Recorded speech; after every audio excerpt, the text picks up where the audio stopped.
انا ذا ابراهيم ما راح يرخصنا، بس انا اذا كان على ابراهيم يرخصنا عندي موضوع عم اقرا. طبعا رخصتك فوت على القبر واحكي وياك، تسمعني لو لا؟ قوم انت عزرايل انا امشي وياك، امر الله بس ما كان يطرى على بالي تندفن والتابوت الرده هاي.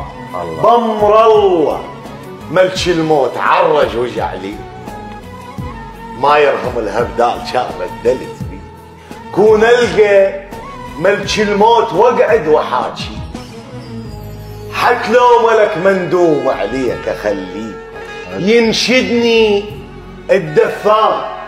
شو دامك هنا ما يضرب المدفون دلعني وياه.